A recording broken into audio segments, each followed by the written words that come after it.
Sensation dans cette DS, franchement, elle est douce, facile à manier et tout. Mais moi, ce qui me frustre le plus, c'est le mode électrique. J'ai l'impression que la batterie se vide assez rapidement.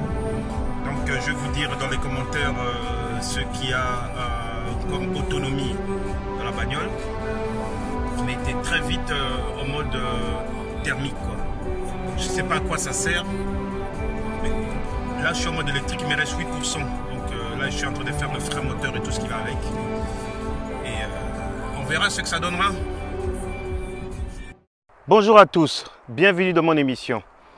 Voilà, là je viens vers vous parce que je viens d'essayer la nouvelle DS7 Crossback. Je ne sais pas si c'est Crossback, je vais vérifier tout ça. Le hybride rechargeable de 300 chevaux. 300 chevaux.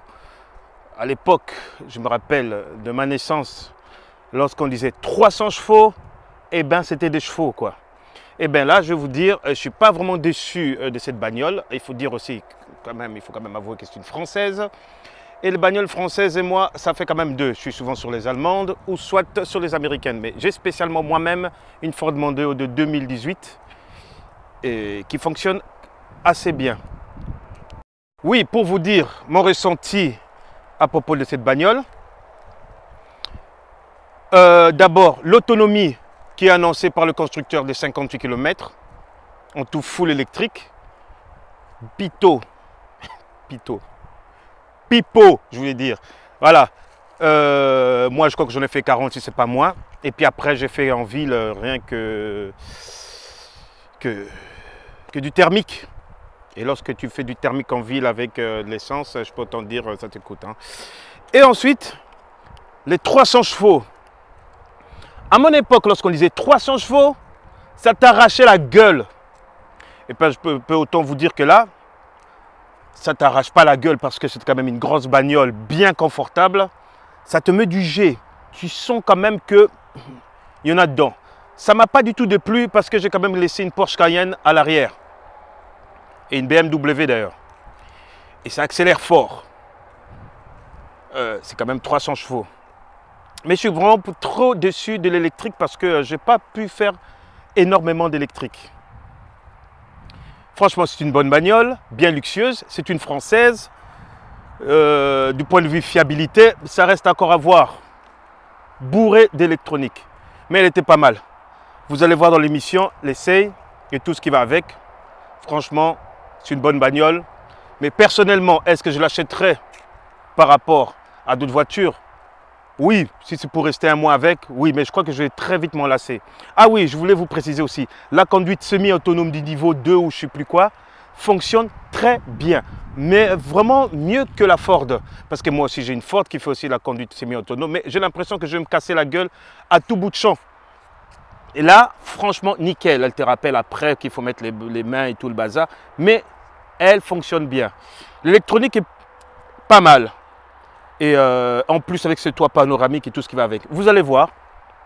Et je vous souhaite bonne émission.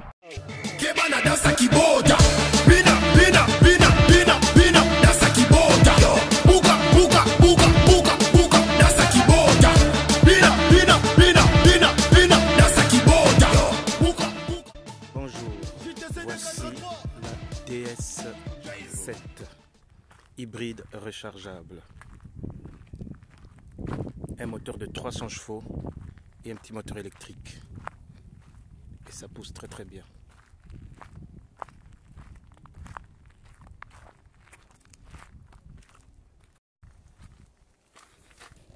Dans cette bagnole, vous avez le must du must. Ok, vous avez un écran GPS, le mode électrique et tout ce qui va avec. Elle est vraiment pas mal.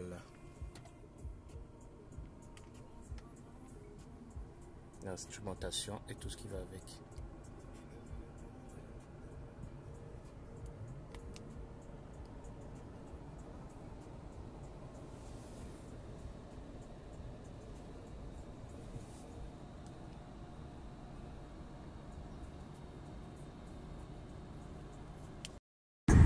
Toujours en hybride. Super toit. bonne voiture. Ça reste une française, quoi. Mais elle est vraiment pas mal. On va peut-être essayer la conduite autonome. Voilà, il me restait 18% et 8 km. Avec ça, je ne pouvais pas faire grand-chose. Et là, je viens de mettre une borne assez rapide. Donc, je vais faire un petit peu de course. On verra ce que ça donne.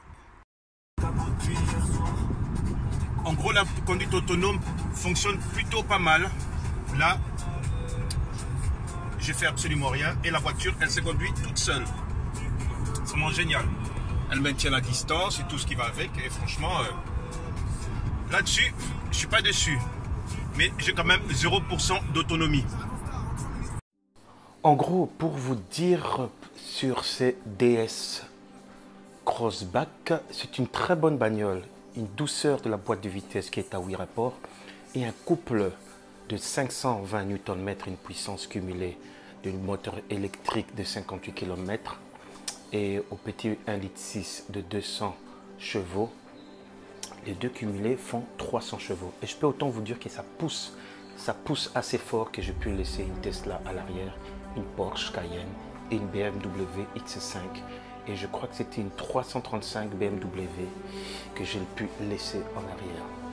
Une très bonne bagnole, mais ce que j'arrête pas de vous dire, et je répète encore, c'est l'autonomie de la batterie.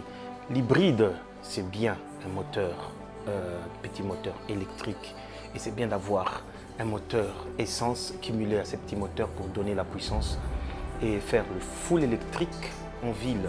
C'est très bien. Mais s'il le faisait en diesel et continue à le faire en diesel, ça serait une très bonne chose, une trop bonne chose.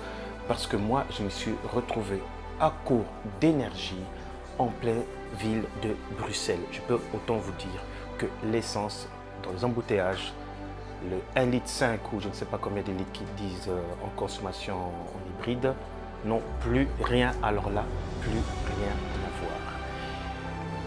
Par contre, en ce qui concerne le luxe de cette voiture, elle est vraiment agréable.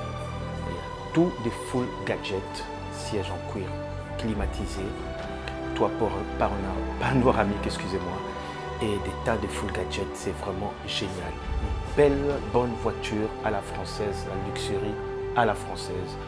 Et là, cette bagnole, elle fait tout son potentiel. Et je peux autant vous dire aussi, pour l'accélération du 0 à 100 km/h est catapultée, ou je voulais vous dire, atomisée en 6 secondes. On va vous dire dans le papier 5,59, mais tu le sens bien. Et même en ce qui concerne les freins, ça freine assez bien, mais c'est une grosse bagnole. Le 300 chevaux, parce que c'est quand même 300 chevaux, on le sent bien.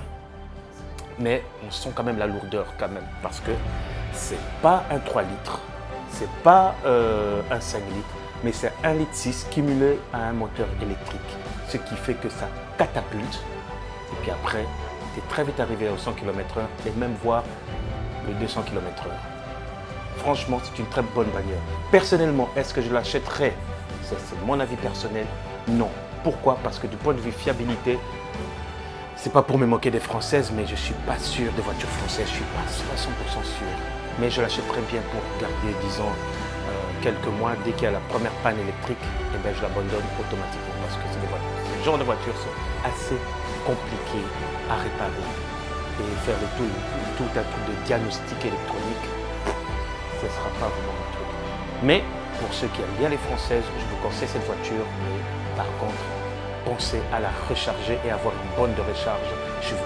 Parce que figurez-vous que je l'ai rechargé chez moi, je peux autant vous dire que mon bazar là qui sert à voir combien est-ce que je consomme tournait assez vite. Hein. Et la voiture se met un petit peu à, comment dire, à refroidir le moteur électrique. Là, je peux autant vous dire que ça consomme. Lorsque vous faites une charge chez vous sans une charge spéciale, je peux autant vous dire que ça vous met, je vais vous dire, 9 à 10 heures, donc toute une nuit, quoi. Et encore, une charge rapide serait vraiment très efficace. Et aussi, ce que j'avais vraiment oublié de vous dire, c'est que la charge avec les freins, le système de récupération énergétique avec le frein moteur, aucune conséquence. Je n'ai même pas vu 1% lorsque j'étais en train de m'amuser à essayer de récupérer de l'énergie. Nada. Donc voilà tout ce que je peux vous dire sur cette bagnole.